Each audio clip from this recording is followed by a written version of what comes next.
الحمد لله نحمده ونستعينه ونستغفره ونعوذ بالله من شرور أنفسنا ومن سيئات أعمالنا من يهده الله فلا مضل له ومن يضلل فلا هادي له وأشهد أن لا إله إلا الله وحده لا شريك له وأشهد أن محمدا عبده ورسوله أما بعد فإن خير الحديث كتاب الله وخير الهدي هدي محمد صلى الله عليه وسلم وشر الأمور محدثاتها وكل محدثة بدعة وكل بدعة ضلالة وكل ضلالة في النار فأعوذ بالله السميع العليم من الشيطان الرجيم بسم الله الرحمن الرحيم يا أيها الذين آمنوا اتقوا الله حق تقاته ولا تموتن إلا وأنتم مسلمون يا أيها الناس اتقوا ربكم الذي خلقكم من نفس واحدة وخلق منها زوجها وبث منهما رجالا كثيرا ونساء واتقوا الله الذي تساءلون به والأرحام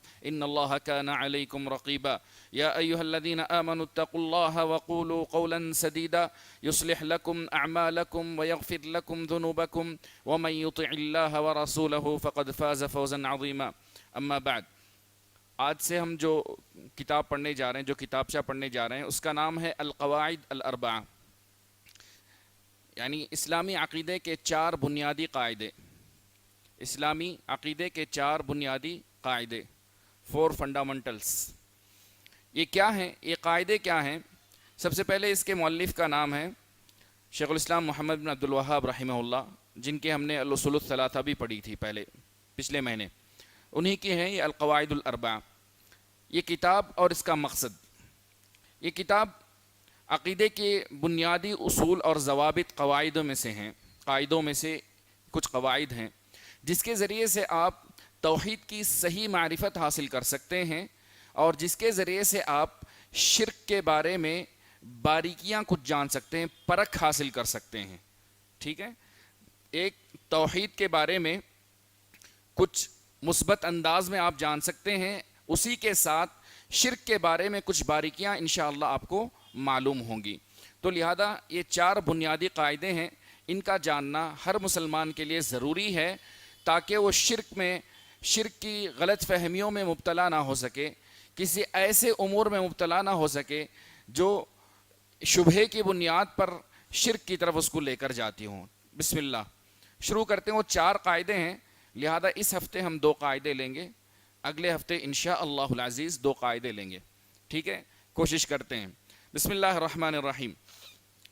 سب سے پہلا اصول یہ ہے، پہلا قاعدہ یہ ہے کہ یہ آپ جان لیجئے کہ محمد صلی اللہ علیہ وسلم جس امت کی طرف بھیجے گئے تھے، قریش، مکہ کے لوگ، آپ صلی اللہ علیہ وسلم جس امت کی طرف بھیجے گئے تھے وہ قوم اللہ کو مانتی تھی۔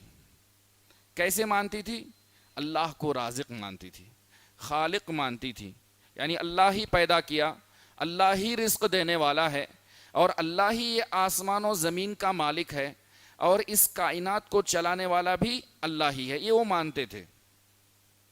دوبارہ میں کہتا ہوں کہ رسول اللہ صلی اللہ علیہ وسلم جس امت کی طرف بھیجے گئے تھے، کفار قریش یعنی مکہ کے لوگوں کی طرف جہاں بھیجے گئے تھے، وہ قوم مکہ والے اللہ کو مانتے تھے۔ کس طرح سے مانتے تھے؟ اللہ کو خالق مانتے تھے، اللہ کو رازق بھی مانتے تھے، اللہ ہی آسمان و زمین کا مالک ہے یہ بھی مانتے تھے، اللہ ہی ساری کائنات کو چلاتا ہے یہ بھی مانتے تھے۔ ڈن؟ سمجھ میں آ گئی بات؟ پھر بھی اللہ نے انہیں مشرک کیوں قرار دیا؟ جب وہ اللہ کو خالق مانتے، رازق مانتے، مالک مانتے، سب مانتے، تو پھر بھی اس اللہ نے انہیں مشرک کیوں قرار دیا؟ اور رسول اللہ صلی اللہ علیہ وسلم کی زبانی انہیں مومن نہیں کہا گیا جب تک کہ وہ توحید الوہیت کا بھی اقرار کریں، اللہ کو اکیلا معبود مانیں۔ اسی لیے اللہ نے کہا اجعل الآلہۃ الہا واحدا ان ھذا لشیء عجاب، سارے معبودوں کو چھوڑ کر ایک معبود کی پوجا کریں، عبادت کریں، یہ نہیں ہو سکتا۔ مشرکین مکہ اللہ کو خالق مانتے تھے، رازق مانتے تھے، مالک مانتے تھے، یعنی توحید ربوبیت کا اقرار کرتے تھے، لیکن توحید الوہیت کا اقرار نہیں کرتے تھے، تب بھی اللہ نے انہیں مشرک گردانا، کافر گردانا، اور اللہ نے کہا کہ جب تک وہ توحید الوہیت کا اقرار نہیں کرتے تب تک وہ مسلمان نہیں کہلائیں گے اور ان کے جان و مال اس وقت تک محفوظ نہ ہوں گے۔ آئیے قرآن مجید کہتا ہے، یعنی میری بات سمجھ میں آ گئی آپ لوگوں کے؟ سے 12 کہتا ہوں میں، آپ کی ہاں تھوڑی کمزور ہے۔ اللہ آپ سب لوگوں کو سلامت رکھے، مجھے اور آپ کو جنت الفردوس میں اکٹھا رکھے، آمین۔ مشرکین مکہ نے توحید ربوبیت کا اقرار کیا، ان کا یہ اقرار کرنا انہیں اسلام میں داخل نہیں کیا، وہ مسلمان نہیں ہوئے توحید ربوبیت کے اقرار کرنے سے، وہ مسلمان نہیں ہوئے۔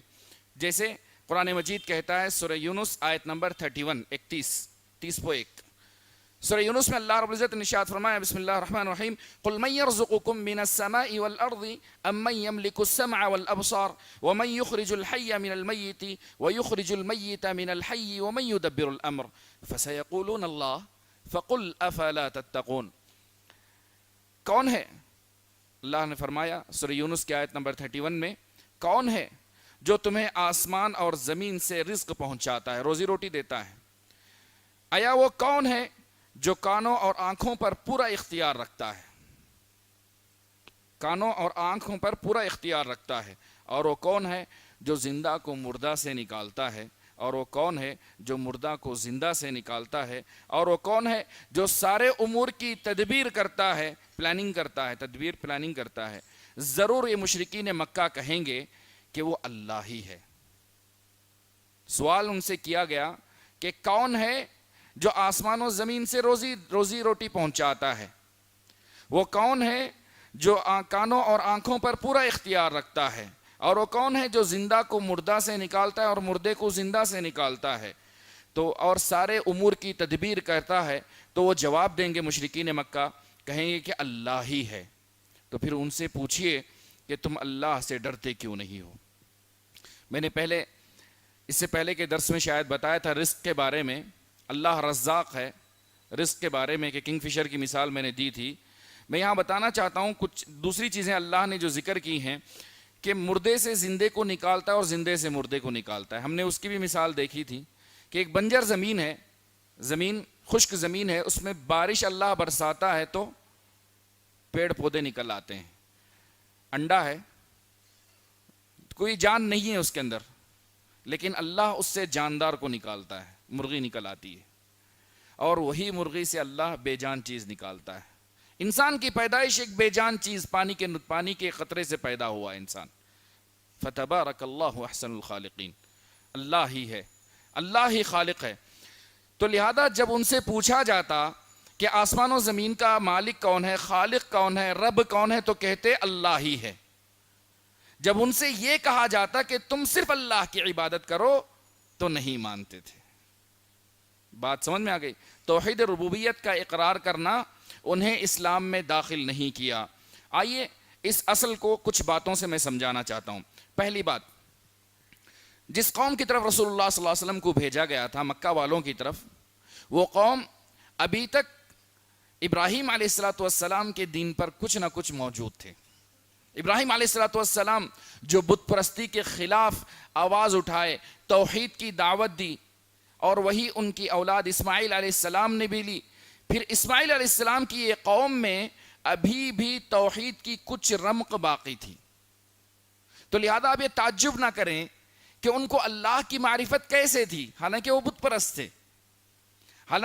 پرست تھے، لیکن اللہ کو کیسے پہچانتے تھے؟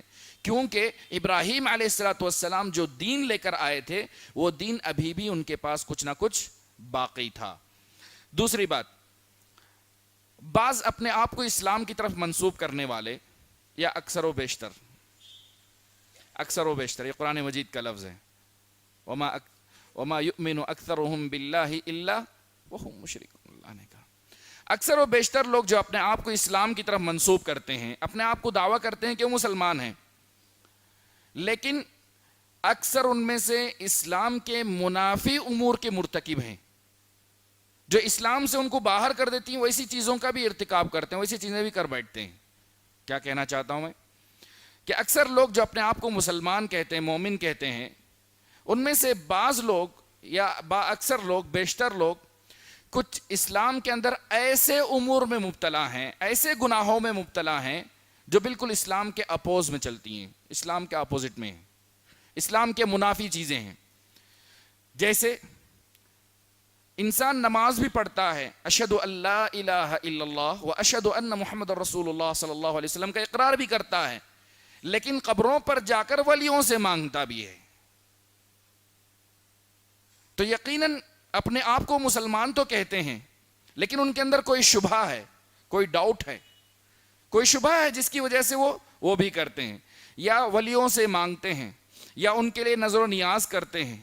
تو لہذا یہ باطل پرستی کوئی شبہ ہے جس کی وجہ سے اسلام کے ساتھ ان کے پاس اسلام کے منافی امور بھی پائے گئے، یعنی اسلام کے علاوہ شرک کی کچھ چیزیں بھی ان کے اندر پائی گئیں، کیونکہ ان کے پاس کچھ شبہات ہیں۔ نمبر 3، بعض لوگوں کا ایک خیال ہے، بعض لوگوں کا گمان ہے یہ کہ اگر لا الہ الا اللہ کہہ دو، اشہد ان لا الہ الا اللہ و اشہد ان محمد رسول اللہ صلی اللہ علیہ وسلم، یعنی اشہد ان لا الہ الا اللہ کی گواہی دے دو، تو اس کا مطلب یہ ہے کہ میں مسلمان ہو گیا۔ اشہد ان لا الہ الا اللہ میں کہہ دوں، پڑھ لوں، تو میں مسلمان ہو گیا، اور اشہد ان لا الہ الا اللہ کا مطلب اللہ خالق ہے، اللہ رازق ہے، اللہ نے دنیا کو ایجاد کیا، یہی اس کا مطلب سمجھتے ہیں۔ دوبارہ کہوں، اکثر لوگ جو اشہد ان لا الہ الا اللہ کا اقرار کرتے ہیں، وہ سمجھتے ہیں کہ اس سے وہ مسلمان ہو گئے، اور اس کا مطلب یہ سمجھتے ہیں کہ اس کا مطلب یہ ہے کہ اللہ کا بارے میں گواہی دینا کہ اللہ خالق ہے، اللہ رازق ہے، اللہ ہی ساری کائنات کو ایجاد کرنے والا ہے۔ لیکن اللہ کو ساری عبادتوں میں تنہا جاننا یہ نہیں سمجھتے۔ یہ ضروری ہے، یہ بھی ضروری ہے۔ آئیے، لہذا اب یہ جو باتیں میں نے 3 چیزیں بتائیں، سب سے پہلے رسول اللہ صلی اللہ علیہ وسلم کو جس قوم کی طرف بھیجا گیا تھا، وہ دین ابراہیمی پر ابھی بھی باقی تھے، ملت ابراہیمی پر ابھی باقی تھے، ان کے اندر اسلام کی حنیفیت کی کچھ رمق باقی تھی، اس وجہ سے وہ اللہ کو خالق، رازق، مالک جانتے تھے، لیکن صرف ایک اللہ کی عبادت نہیں کرتے تھے، اس لیے اللہ نے ان کو مسلمان نہیں گردانا اور ان کا مسلمان ہونا نہیں مانا، کہا کہ تم ابھی مسلمان نہیں ہوئے، اور رسول اللہ صلی اللہ علیہ وسلم وہی دعوت لے کر آئے۔ دوسری بات، بعض لوگ جو اپنے آپ کو مسلمان ہونے کا دعویٰ کرتے ہیں، کہتے ہیں کہ ہم مسلمان ہیں، لیکن ان سے ایسے اسلام کے منافی امور بھی سرزد ہو جاتے ہیں، جیسے قبروں پر جانا، قبروں سے مانگنا، قبروں کے آگے سجدہ کرنا، یا ولیوں سے مانگنا، یہ کچھ شبہات کی وجہ سے ہیں۔ نمبر 3، بعض لوگ یہ سمجھتے ہیں کہ اشہد ان لا الہ الا اللہ کی گواہی دینے کا مطلب یہ ہے کہ میں مسلمان ہو گیا، اور اس کا مطلب یہ ہے کہ صرف اللہ خالق ہے، رازق ہے، مدبر ہے، اللہ ہی نے ساری کائنات کو ایجاد کیا، مجھے اور آپ کو پیدا کیا۔ اس کا مطلب صرف یہی نہیں ہے، بلکہ لا الہ الا اللہ کا مطلب یہ ہے کہ ہر قسم کی عبادت کو اللہ ہی کے لیے خالص کرنا، ہر قسم کی عبادت کو اللہ کے لیے، توحید الوہیت بھی اس سے مراد ہے، توحید الوہیت بھی اس سے مراد ہے۔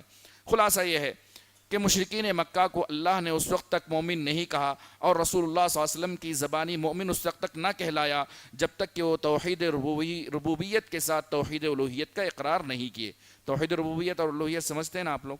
پچھلی بار ہم نے کہا تھا توحید کی 3 قسمیں ہیں، توحید الوہیت، توحید ربوبیت اور توحید الاسماء والصفات۔ جی ہاں، قبر پرستوں کا یہ سمجھنا کہ لا الہ الا اللہ کا معنی اور اس کا اعتقاد یہی ہے کہ اللہ خالق ہے، اللہ رازق ہے، یہ معنی نہیں ہے۔ لا الہ الا اللہ کے معنی کتاب و سنت اور اجماع کے مطابق لا الہ الا اللہ کے معنی اللہ کے سوا کوئی عبادت کے لائق نہیں ہے، اللہ ہی کے لیے ہر قسم کی عبادت کو پھیرنا اور اسی کی عبادت کرنا، یہ مطلب ہے۔ تو یہ پہلا اصول ہے۔ یہ اصول کیوں بیان کیا گیا؟ یہ قاعدہ کیوں بیان کیا گیا؟ کوئی کہہ سکتے ہیں؟ جی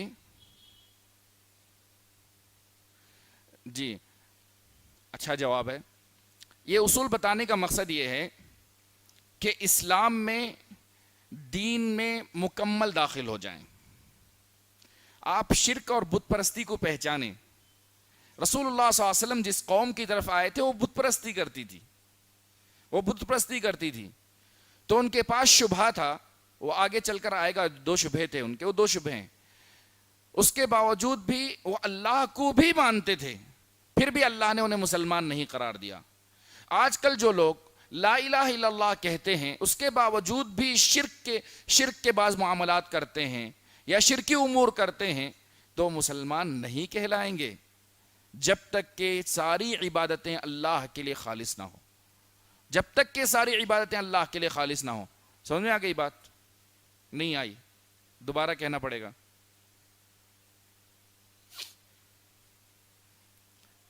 اگر یہ بات ہے کہ آپ نے کھانا نہیں کھایا تو میں نے بھی نہیں کھایا ہے۔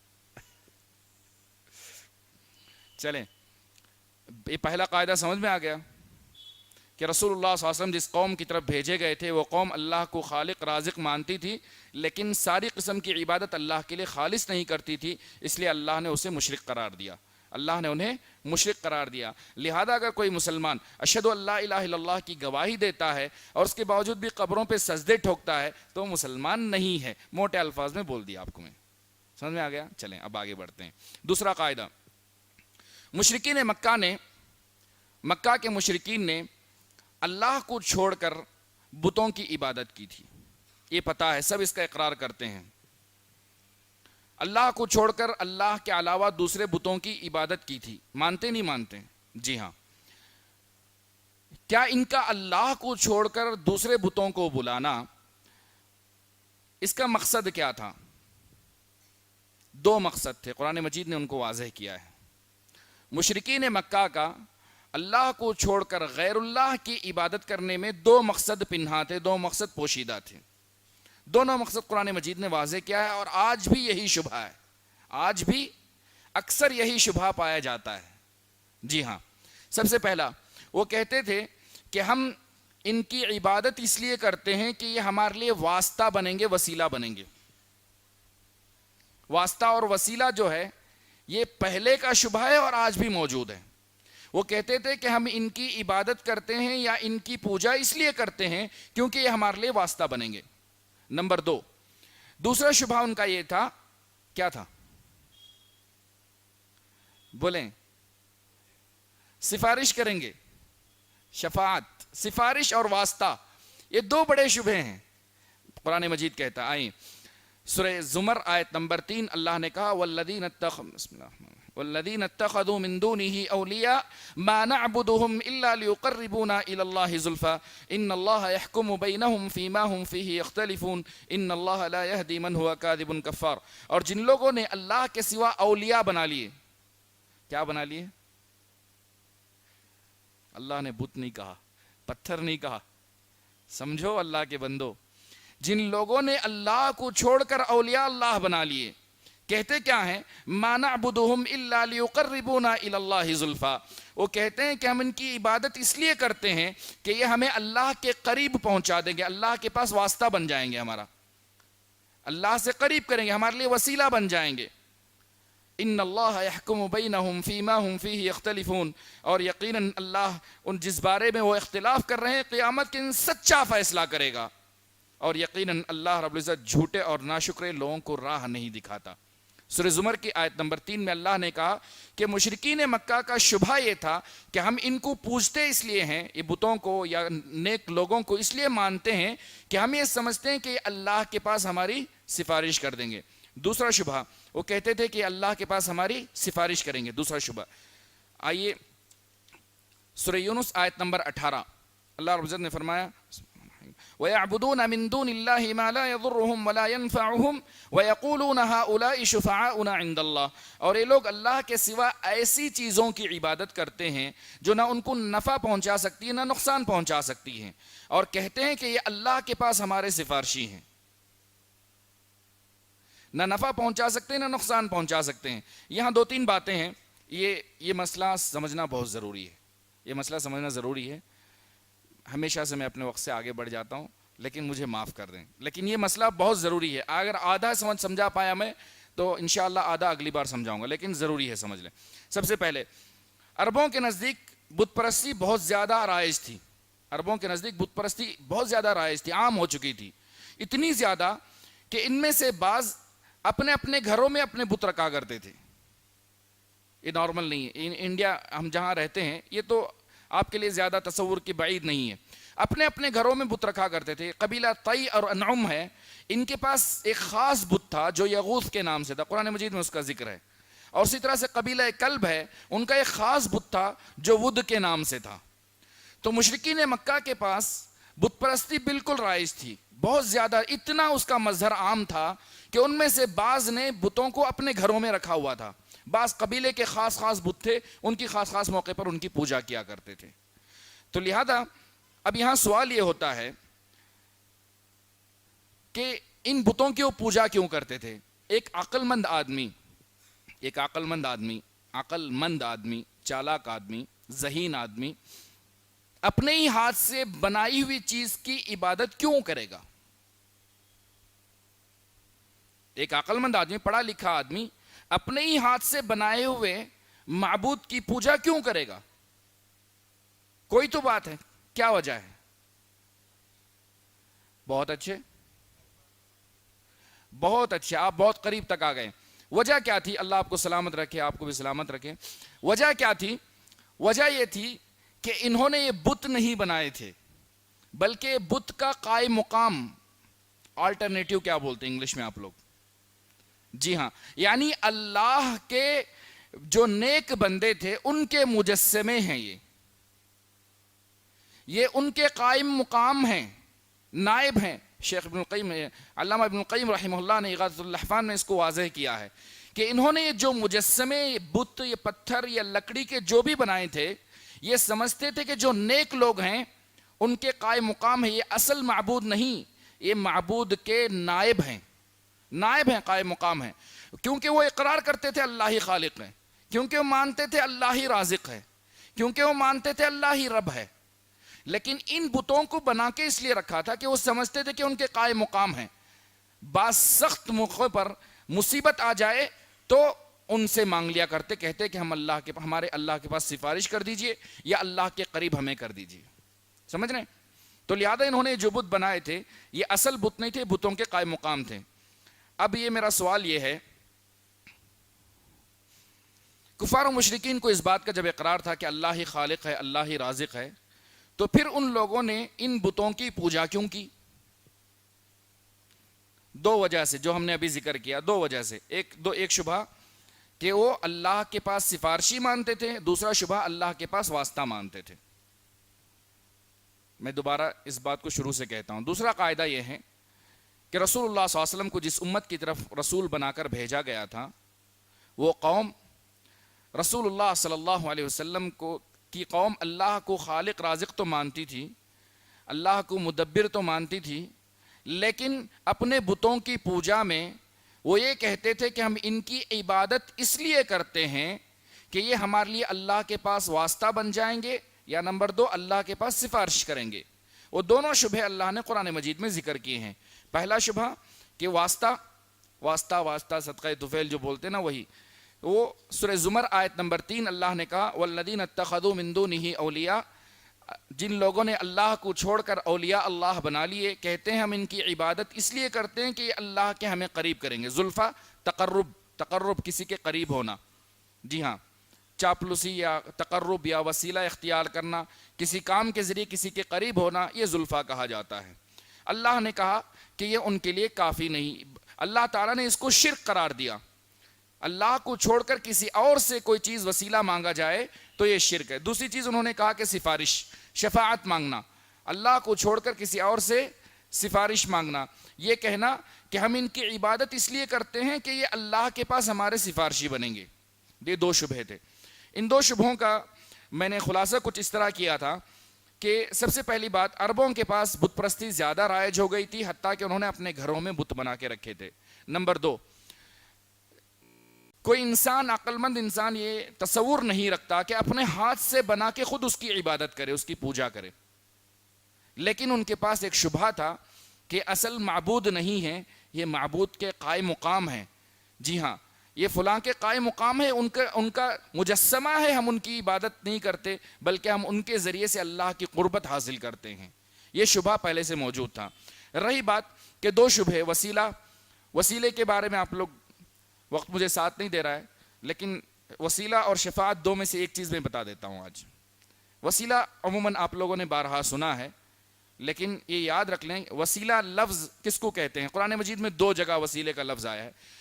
وسیلے کے معنی ہیں قربت کے، کسی نیک جائز کام کے ذریعے کہ اللہ کے قریب ہونے کو وسیلہ کہا جاتا ہے. مفسرین نے قرآن مجید میں جہاں دو جگہ وسیلے کا لفظ آیا ہے، دونوں جگہ مفسرین کے الفاظ اٹھا کر دیکھیں. عربی زبان میں وسیلہ کسے کہا جاتا ہے؟ رہی بات وسیلہ جائز بھی ہے، وسیلہ ناجائز بھی ہے، وسیلہ بدعت بھی ہے. یعنی وسیلہ جائز ہے، عبادت ہے، اور وسیلہ شرک بھی ہے، وسیلہ بدعت بھی ہے. کیا مول صاحب فلسفی پڑھا رہے ہیں آپ؟ پہلے وسیلہ جائز کیا ہے؟ اس کی تین قسمیں ہیں. ایک اللہ کے نیک ناموں کے وسیلے سے اللہ کو یاد کرنا. سورہ اعراف آیت نمبر 180 180 اللہ نے کہا بسم اللہ الرحمن الرحیم وَلِلَّهِ الْأَسْمَاءُ الْحُسْنَى فَادْعُوهُ بِهَا وَذَرُوا الَّذِينَ يُلْحِدُونَ فِي أَسْمَائِهِ. اللہ کے نیک نام ہے، مبارک نام ہے، تم ان کے ذریعے اللہ کو بلاؤ. اور اسی لیے رسول اللہ ترمذی اور ابن ماجہ کی روایت ہے کہ ایک مرتبہ رسول اللہ صلی اللہ علیہ وسلم نے ایک آدمی کو کہتے ہوئے سنا اللہم انی اسألک بانی اشہد انک انت اللہ لا الہ الا انت الاحد الصمد الذی لم یلد ولم یولد ولم یکن لہ کفوا احد. جب ایک آدمی کو رسول صلی اللہ علیہ وسلم نے کہتے ہوئے سنا اے اللہ میں گواہی دیتا ہوں کہ تیرے سوا عبادت کے کوئی لائق نہیں ہے، تو اکیلا ہے، بے نیاز ہے، نہ تو نے جنا ہے نہ جنا گیا ہے، اور تیرے علاوہ کوئی کارساز نہیں، تیرے برابر کوئی نہیں ہے. جب اس نے یہ بات کہی تو رسول اللہ صلی اللہ علیہ وسلم نے فرمایا سأل اللہ باسمہ الذی، اللہ سے اس نے مانگے اللہ کے اسم اعظم سے. جب بھی کوئی انسان اللہ کے اس نام سے اللہ کو پکارے تو اللہ اس کی دعا قبول کرتے ہیں، اللہ سے مانگے تو اللہ عطا کرتے ہیں. ابن ماجہ اور ترمذی کی صحیح سند کے ساتھ منقول روایت ہے. حاکم کی روایت ہے کہ رسول اللہ صلی اللہ علیہ وسلم نے فرمایا یا حی یا قیوم برحمتک استغیث. اللہ کے دو ناموں سے مدد طلب کی. اے حی قیوم، اے حیات ہمیشہ دائم، ہمیشہ باحیات رہنے والے، ہمیشہ قائم رکھنے والے، تیری رحمت کے واسطے میں تجھ سے مانگتا ہوں، مدد طلب کرتا ہوں. اللہ کے نیک ناموں کے ذریعے اللہ سے مانگنا. اے اللہ تو رزاق ہے، مجھے رزق حلال عطا فرما. اے اللہ تو غفور رحیم ہے، ہماری بخشش فرما. اے اللہ تو مالک ہے، رازق ہے، خالق ہے. اے اللہ تمہارے اخلاق کی، ہمارے دین کی حفاظت فرما. اللہ کے نیک ناموں کے وسیلے سے اللہ کو یاد کرنا. نمبر 2، اپنے نیک اعمال کے وسیلے سے دعا کرنا. وہ کیسے؟ وہ یہ ہے کہ انسان کا سب سے بہترین عمل کون سا ہے؟ ایمان ہے، توحید اور ایمان ہے، اللہ پر ایمان لانا. اگر انسان یہ کہے کہ اے اللہ میں صرف تجھ پر ایمان لاتا ہوں، صرف تیرے رسول کی پیروی کرتا ہوں اور تیرے رسول کی اطاعت کرتا ہوں، لہذا اس بدولت مجھے معاف فرما. سورہ آل عمران آیت نمبر 53 اللہ نے فرمایا ربنا آمنا بما انزلت واتبعنا الرسول فاكتبنا مع الشاہدین. ربنا آمنا بما انزلت واتبعنا الرسول فاكتبنا مع الشاہدین. اے ہمارے رب، جو تو نے اتارا ہم اس پر ایمان لے آئے اور ہم نے رسول اللہ صلی اللہ علیہ وسلم کی پیروی کی، پس ہمیں گواہوں میں لکھ لے. تو یہاں رسول اللہ صلی اللہ علیہ وسلم کی زبانی اللہ نے یہ بتایا کہ مومنین کی صفت یہ ہے. اسی سورہ آل عمران کے آیت نمبر 16 میں اللہ نے کہا الذین یقولون ربنا اننا آمنا فاغفر لنا ذنوبنا. مومن نیک بندے وہ ہیں جو اللہ سے کہتے اے پروردگارا ہم تجھ پر ایمان لے آئے، لہذا اس بدولت ہمیں معاف فرما. آسان سے مثال دوں، ابراہیم اور اسماعیل علیہ السلام نے کعبے کی بنیادیں اٹھائی تو کیا دعا کی؟ ربنا تقبل منا. نیک اعمال کے بعد دعا کریں اللہ کے بندو. ہم فرض نمازوں کے بعد اٹھ کر بھاگ جاتے ہیں، بات کہیں اور نکل جاتی. فرض نمازوں کے بعد اٹھ کر بھاگ جاتے ہیں، ٹھیک ہے. ابن بطال نے صحیح بخاری کی شرح میں ایک جملہ لکھا ہے اگر کسی انسان کے گناہ زیادہ ہو گئے ہوں اس کو چاہیے کہ نماز کے بعد اپنی جگہ پر بیٹھا رہے، کیونکہ فرشتے اس کے لیے دعا کرتے ہیں. صحیح بخاری کی روایت ہے. فرشتے کہتے ہیں اللہم اغفر لہ اللہم ارحمہ. اگر انسان کے گناہ زیادہ ہو گئے ہوں تو انسان کو چاہیے کہ فرض نماز کے بعد اپنی جگہ پر بیٹھے رہے، کیونکہ فرشتے اس کی مغفرت کی دعا کرتے ہیں. اللہ اکبر. نمبر 2، دوسری مثال، جو 3 لوگ غار میں پھنس گئے تھے ان میں سے ہر ایک نے اپنے نیک عمل کا وسیلہ لے کر دعا کیا۔ تیسری قسم، صالح مسلمانوں کی دعا کا وسیلہ لے کر دعا کرنا، صالح نیک زندہ مسلمانوں کی دعا کا وسیلہ لے کر دعا کرنا۔ کیسے زندہ؟ مطلب وہ جو زندہ ہیں، مطلب جن کو لٹایا گیا اور لوگ زندہ کہتے وہ نہیں، جو زندہ ہیں، جی ہاں، جو صالح زندہ لوگ ہیں۔ انسان کسی سخت مشکل میں پڑ گیا اور محسوس کرتا ہے کہ میں اللہ کے حقوق میں کوتاہی کرتا ہوں، میں اللہ کی عبادت میں کوتاہی کرتا ہوں، لہذا میں کسی ایک نیک مسلمان کے پاس جاتا ہوں، کہتا ہوں کہ آپ میرے لیے دعا کر دیں کہ اللہ میرے لیے مصیبت کو آسان کرے، مجھ سے مصیبت کو دور کر دے۔ جیسے عموماً ہم جو کعبۃ اللہ کے لیے جاتے ہیں حج اور عمرے پہ، کہتے ہیں ہمارے لیے دعا کر دیجئے، جیسے ہم کہتے ہیں نا، تو یہ ہے کہ انسان سفر کی حالت میں یا پھر اللہ کے مقدس جگہ اللہ کے گھر پہ جا رہا ہو، ان سے ہم کہتے ہیں کہ ہمارے لیے دعا کر دیجئے۔ یہ رسول صلی اللہ علیہ وسلم کے عمل سے بھی ثابت ہے اور خود حضرت عمر رضی اللہ عنہ کے عمل سے بھی ثابت ہے۔ سب سے پہلے رسول صلی اللہ علیہ وسلم، مشہور حدیث ہے صحیح بخاری کی، ایک بدو رسول صلی اللہ علیہ وسلم جمعہ کا خطبہ دے رہے تھے اور آ کر انہوں نے کہا کہ قحط سالی ہو گئی ہے، آپ ہمارے لیے دعا کیجیے۔ رسول صلی اللہ علیہ وسلم نے ہاتھ اٹھایا اور دعا کی، یہاں تک کہ آپ صلی اللہ علیہ وسلم کے بغلوں کی سفیدی نظر آنے لگی۔ اتنی بارش ہوئی کہ دوسری جمعہ دوبارہ وہ آئے، انہوں نے کہا کہ زیادہ بارش ہو گئی ہے، آپ دعا کریں کہ اللہ تبارک و تعالیٰ اس کو تھما دے۔ تو انہوں نے رسول صلی اللہ علیہ وسلم سے وسیلہ مانگا، کہا کہ آپ میرے لیے دعا کریں، ہمارے لیے دعا کریں۔ جی ہاں، اسی طرح سے حضرت عمر رضی اللہ تعالیٰ عنہ کے زمانے میں بھی ایسا ہی مسئلہ پیدا ہوا، یہ بھی صحیح بخاری کی روایت ہے۔ حضرت عمر رضی اللہ تعالیٰ عنہ کے زمانے میں بھی جب مسئلہ ہوا تو حضرت عمر رضی اللہ تعالیٰ عنہ نے کہا، اس حدیث کو ذرا غور سے سنیے گا، یہ شبہ ہے، لوگ شبہ کر دیتے ہیں اس میں، جی ہاں ضروری ہے۔ حضرت عمر رضی اللہ تعالیٰ عنہ کے زمانے میں جب ہوا تو انہوں نے حضرت عباس رضی اللہ تعالیٰ عنہ کی دعا کا وسیلہ لیا۔ کس کا؟ حضرت عباس رضی اللہ تعالیٰ عنہ کی دعا کا وسیلہ لیا۔ کیا کہا کہ جب تک رسول صلی اللہ علیہ وسلم ہمارے مابین تھے، درمیان تھے، ہم رسول صلی اللہ علیہ وسلم کا وسیلہ لیا کرتے تھے، آج ہم ان کے چچا عباس رضی اللہ تعالیٰ عنہ کا وسیلہ لے رہے ہیں۔ پھر کہا کہ عباس ہمارے لیے دعا کر، رضی اللہ عنہ اجمعین، کہا کہ ہمارے لیے دعا کیجیے۔ اس حدیث سے استدلال کرتے ہوئے کہتے ہیں بعض لوگ، کہتے ہیں کہ وسیلہ لینا جائز ہے، دیکھو رسول صلی اللہ علیہ وسلم کا وسیلہ لیا، رسول صلی اللہ علیہ وسلم کا وسیلہ لیا گیا اور صحیح بخاری میں موجود ہے۔ دیکھیں رسول صلی اللہ علیہ وسلم جب تک تھے، رسول صلی اللہ علیہ وسلم کی دعا کا وسیلہ لیا گیا اور ہم یہ جائز قرار دیتے ہیں، ہمارے پاس جائز ہے چیز کہ جائز نہیں ہے۔ یہی ہم نے کہا نا، نیک صالح مسلمان آدمی کی سے دعا کا وسیلہ لینا۔ رہی بات جب رسول صلی اللہ علیہ وسلم نہیں تھے تو حضرت عمر نے کیا کیا رضی اللہ عنہ، حضرت عمر رضی اللہ عنہ حضرت عباس کا وسیلہ لیا، کیونکہ اس وقت موجود تھے وہ۔ ہم ان سے یہ کہتے ہیں کہ جب حضرت عمر رضی اللہ تعالیٰ عنہ ان کے زمانے میں قحط سالی ہوئی تو انہوں نے رسول صلی اللہ علیہ وسلم کا کیوں نہیں لیا وسیلہ؟ لینا چاہیے تھا نا، انہوں نے حضرت عباس کا وسیلہ لیا، کیونکہ حضرت عباس رضی اللہ عنہ موجود تھے۔ نہیں بات سمجھ میں آئی آپ کے؟ بات سمجھ میں آئی؟ انہیں چاہیے تھا کہ رسول صلی اللہ علیہ وسلم کا وسیلہ لیتے وہ بھی، کیونکہ رسول صلی اللہ علیہ وسلم افضل ہیں، لیکن انہوں نے وہاں نہیں لیا بلکہ حضرت عباس رضی اللہ عنہ کی دعا کا وسیلہ لیا۔ تو لہذا یہ اکثر شبہ پیدا کرتے ہیں اور اکثر لوگوں سے کہتے ہیں، سوالات آتے ہیں ہمیں اس طرح کے، کہتے ہیں شیخ صحیح بخاری سے روایت نقل کر رہے ہیں اور کہتے ہیں کہ وسیلہ جائز ہے، دیکھیں رسول صلی اللہ علیہ وسلم کا وسیلہ لیا گیا۔ تو لہذا یہ وسیلے کی تیسری قسم، اس کو سمجھنا ضروری ہے۔ لہذا نیک صالح جو تابع شریعت ہوں، پابند ہوں، دیندار ہوں، ایسے لوگوں سے دعا کی درخواست کی جائے، یہ درست ہے، رسول صلی اللہ علیہ وسلم کے عمل سے بھی ثابت ہے اور صحابہ کرام کے عمل سے بھی ثابت ہے۔ رہی بات شفاعت کی، انشاءاللہ اگلے درس میں ہم سمجھائیں گے، کیونکہ وقت کافی لمبا ہو گیا۔ میں ہمیشہ وقت کے معاملے میں غلطی ہی کرتا ہوں، معذرت چاہتا ہوں۔ تو جو دو قاعدے ہم نے پڑھے تھے اس کا خلاصہ میں بیان کرنا چاہتا ہوں۔ پہلا یہ کہ القواعد الاربعہ آج سے ہم شروع کرنے جا رہے ہیں، 4 بنیادی قاعدے جس سے شرک کے بارے میں باریکی اور معرفت آپ کو حاصل ہوگی اور کسی غلط فہمی کا انشاءاللہ آپ شکار نہ ہوں گے۔ دوسری چیز یہ ہے کہ اس سے آپ کو توحید کے بارے میں مثبت انداز میں معلومات حاصل ہوں گی۔ پہلا یہ ہے کہ جس قوم کی طرف رسول صلی اللہ علیہ وسلم کو نبی بنا کر بھیجا گیا تھا وہ اسماعیل علیہ السلام کی اولاد تھی، ابراہیم علیہ السلام کے دین پر ابھی قائم تھے، لہذا وہ اللہ کے خالق، رازق اور مالک ہونے کا اقرار کرتے تھے، لیکن ساری عبادتوں کو اللہ کے لیے خالص نہیں کرتے تھے، اس لیے اللہ نے انہیں مشرک قرار دیا، اللہ نے انہیں مسلمان نہیں گردانا۔ لہذا جو بھی شخص لا الہ الا اللہ کا اقرار کرے، نماز پڑھے، اس کے باوجود بھی اسلام کے منافی امور کا ارتکاب کرے تو مسلمان نہیں کہلائے گا۔ اسلام کے منافی امور یعنی شرک، شرک جیسے معاملات کرے تو ایسے شخص میں وہ مسلمان نہیں کہلائے گا۔ موٹی زبان میں جو شخص لا الہ الا اللہ کہے، مسلمان اپنے آپ کو گردانے، پھر بھی قبروں کے آگے جا کر سجدہ کرے تو مسلمان نہیں کہلایا جائے گا۔